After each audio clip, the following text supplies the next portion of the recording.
Grabe na naman ang issue kay Krishna dahil sa video namin. Tungkol sa live pala ni Krishna kagabi mga kaalagad, kung saan may nakapasok na namang basher na si Strong Mom Vlog 247 at yung comment niya sa live ni Krishna is tungkol sa sabong at manok. Napapost tuloy si Sir Carding or si Sir Lamis Santicarl. Ayan, kung naalala nyo, si Sir Lamis Santicarl ay siya po yung nag-challenge. Ayan, yung katabi ni Krishna dyan sa video. Siya po yung nag-challenge noong July 24. Challenge niya tayong mga supporters ni Krishna na kung i-follow daw natin yung page niya at makaabot ng 10k followers, ayan, ito po yung page niya, ay bibigyan niya ng libreng manok si Krishna, dalawang manok, isang babae at isang lalaki. So, kaya araw-araw ko pong i-share yung, in-stock yung Facebook page niya kung nakaabot na ba ng 10k followers. So, sad to say, hindi pa, kulang pa ng 4,000, ayan, 9.6k followers pa lang siya. So, hindi pa niya mabibigyan ng libreng shamo na manok si Krishna. At dahil dito, in-stock ko yung page niya, napascroll na lang ako kung ano yung mga post niya dito. At ayan, yung latest niya, kasama yung tito ni Krishna. Close na kasi ito, siguro tito din ito siya ni Krishna, or relatives lang din ba?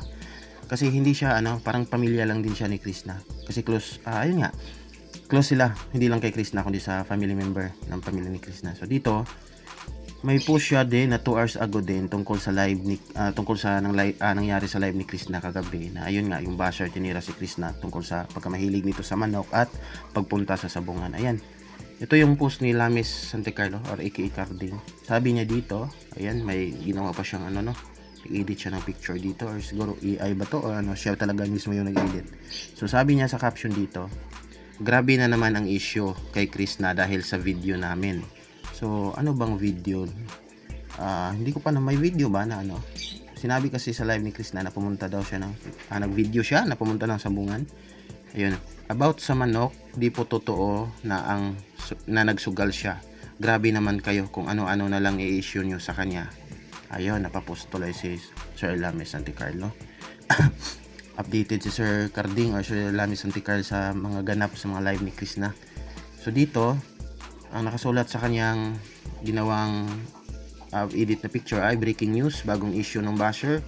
Krishna may kasabong sa kanyang live, sinabihan siya ng sabongerang vlogger. So ayan, yung tinutukoy dito ni Sir Lamis Santicarl ay yung si Strong Mom Vlog 247, yung laging nagbabash kay Krishna sa tuwing nagla-live siya. So ayun, basahin natin yung mga komento ng mga kapwa kaalagad natin dito, kasi marami na ding mga followers ni Krishna or supporters ni Krishna na naka-follow na din dito kay Sir Carding or Sir Lamis Santicarl, kasi ayun nga, ginawa niyang pa-challenge na makaabot siya ng 10k followers, bibigyan niya ng libre ng manok si Krishna. So kung hindi ka pa naka-follow, so 400 na lang yung kulang para mabigyan niya ng libreng manok si Krishna. Follow niyo na mga kaalagad, no?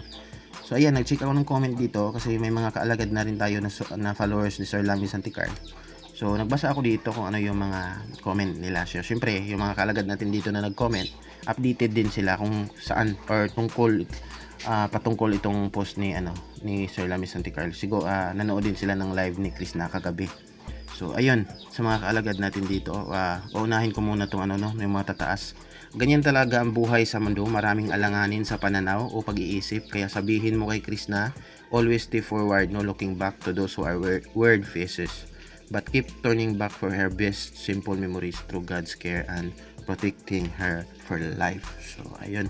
Feel ko talaga yung Strong Mom Vlog 247. Yun nag-aabang talaga sa tuwing magla-live si Krishna. Kasi, mga ilang araw na din, laging pumapasok siya sa live ni Krishna. So, subscribers din siguro siya, no? So, sana maisipan ni Krishna na try niya mag-research mag-search ng tutorial kung paano mag-block ng mga subscribers sa YouTube. Nang sa ganun, kapag mag-live siya, napakasaya lang kasi ng live ni Krishna kapag walang makapasok na basher. Talagang kulitan lang kasi sinasagot din ni Krishna yung mga komento ng mga kalagad natin, mga biruan. Tas may makapasok na basher, laging panira ng moment, no? So, kung sana matutunan ni Krishna yung may nag-comment kasi doon na pwede daw mag-block ng mga ganun. Sana magawin yun ni Krishna. Nang sa ganun, wala nang killjoy sa kanyang live. Tuloy-tuloy na lang yung kulitan ng mga kalagad natin, no? At syempre, para hindi rin siya ma-stress kasi nababasa niya yung yung mga basher na magko-comment doon sa kanyang live. Mga negatibong comment. Maraming Bisaya dito, mga kapwa Bisaya dito supporters ni Krishna. Ayan, sabi ni isa dito nating kaalagad. Sabi niya, papansin lang yon, pinagtawanan lang siya ni Krishna. Tama yan girl, tawanan mo lang ang nagbabash para lalong mainis. Si Pilo na lang ang bahala kay strong mom. Pilo. Sino ba si Pilo? Nadamay pa si Pilo. Ayun. Sabi naman ng isang kaalagad natin dito, walang masama sa sabongera. Di naman nagnakaw, diskarte tawag dyan. Walang inaapakang tao. Ang daming tao na nagnegosyo ng manok, mahal ang benta. Ayun. Si Sir Lami Santicarl, ito manok yung negosyo niya. Kaya siguro naging close siya ng family ni Krishna kasi duda ko lang siya yung pinagbilhan ni Krishna doon sa mga shamon yung manok na nilagay ni Krishna doon sa kanyang farmhouse. No? Kaya mga binibenta yun ni Sir Lami Santicarl. Dito naman ang isang kaalagad natin, just for fun lang naman yan, oy. Not sa bongera judge si Dai Krishna, mga basher talaga. Wala nang alam na iba, wag ka lang manood sa vlog ni Krishna kung wala ka namang masabi na maganda. Dinipinsa naman ni Krishna doon sa kanyang live nung nag-comment na itong si Strong Mom Vlog. Sabi niya na pumunta nga siya sa sabungan, sumama siya kasi yung mga tito niya mahilig daw talaga, nasabi na niya ito sa isang vlog niya na yung mga tito niya mahilig talaga sa sabong, mga manok. So sumama daw siya pero hindi daw siya nagsusugal talaga. Hindi daw siya mahilig noon at ayun, noon pa man ay wala talaga daw siya dyan sa pagsusugal na yan sa mga manok-manok, pero mahilig daw siya manood. Yung mga ganun, may mga ganun kasing tao na hindi mahilig magsugal, pero kapag may fiesta sa kanilang barangay tapos may pasabong ng manok, sumasama yan sila. Akala mo nagsusugal din pero hindi pala, nanonood lang. Parang na-enjoy din nila bakit wala silang sugal, no? At dito naman ang isang kalagad natin sabi niya, issue agad, sinabi lang nanood ng sabong kasi malapit lang sa bahay nila. Ayun, malapit lang sa bahay nila pala. Hindi talaga maiiwasan yun. Lalo na kapag fiesta sa barangay nyo or sityo nyo, di ba? Tapos malapit lang yung, narinig mo yung sigawan ng mga sabongero talaga na nagsusugal kasi maingay yun, di ba?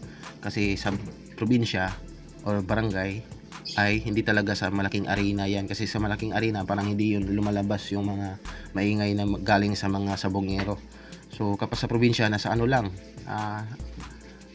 open lang ba, open, maririnig mo yung ingay ng mga sabongero. So may intriga ka talaga na gusto kang pumunta doon para din manood kung ano yung na yung ganap, bakit sobrang ingay na doon, di ba?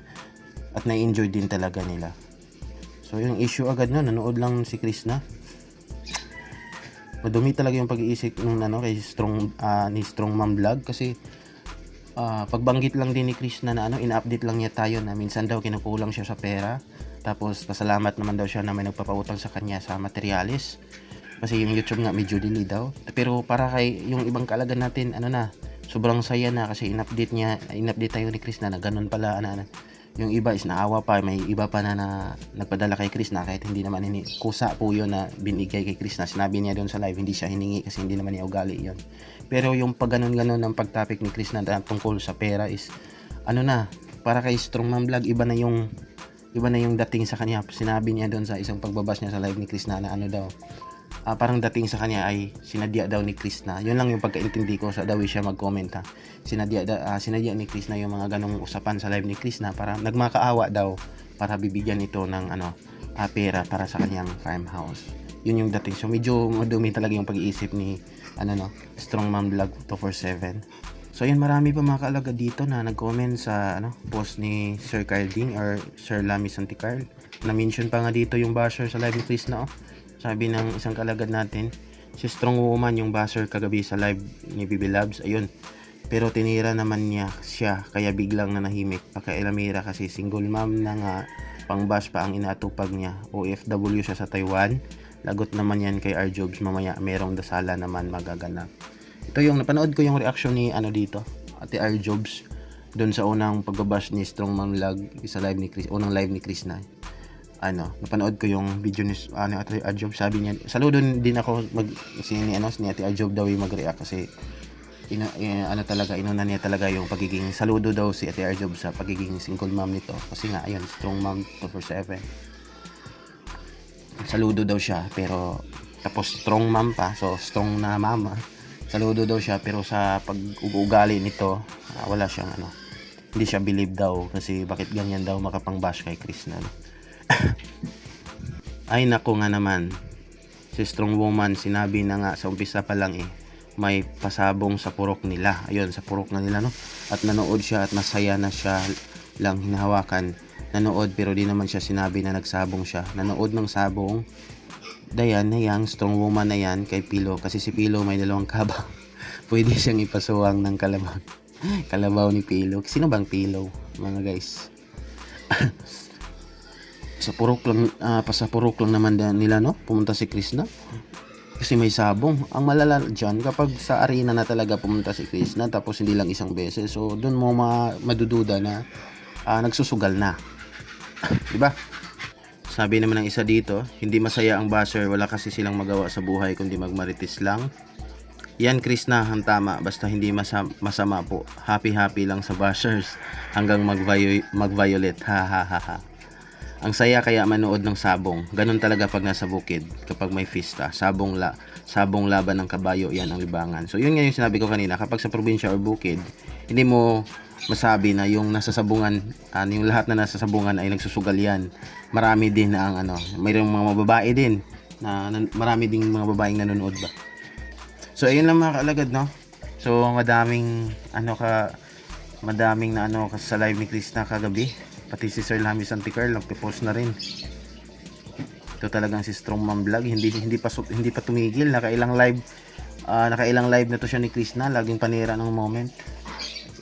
Feel ko kailangan na to siyang i-block ni Krishna, mga kalagad, kasi parang kung mag-live man si Krishna mamaya or sa mga susunod na araw, talaga nandyan pa rin yan si Strong Mom Vlog, nabubulabog yung mga kalagad natin.